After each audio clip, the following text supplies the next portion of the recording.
Now I'm going to cover quantile binning with pd.qcut. So another function and just another way to cut up a numeric column. So let's look at our data.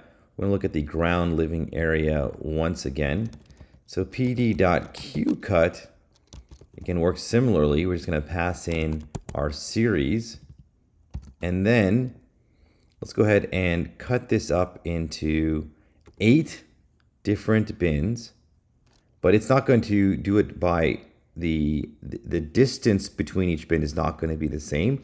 What Quantile cut will do is that it will make sure that the bins has the same number of observations in each, or at least attempt to have the same number. It's very difficult to see at this point how many rows are, or how many values are in each bin. So it's made the cut, you can see here, but the width of each bin can be drastically different. Notice the last bin over here is more than 3,000 square feet. This particular bin is it's less than 200 square feet, and that's because there's a lot more houses in this range than in this range. So let's go ahead and assign this to S, and then what we can do is call value count, and you can see that each bin has approximately the same number. Now, it can't always get the exact same number. Sometimes it'll, just because there could be a lot of duplication in the data, so it won't be able to cut it exactly the same. Here is pretty much the same, but you can have a quantile cut where there's drastically more in one bin than the other if there's a lot of repeated values. So that is one way to use quantile cut. The other way is to actually provide the quantiles yourself. So quantile is just a number between 0 and 1. So we could say we want to have 10% of the data in the first bin, and then maybe 40% in the next bin, and then, I don't know, 30%, and then 20% like this.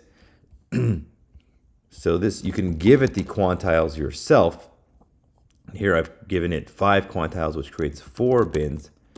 And then we can do value counts to see what is happening. So this time, we should know that the lowest bin over here should have just 10% of the data. That's exactly what I set it out to do. There's 1,460, so it's a little bit more just because there's probably some ties over here with 912.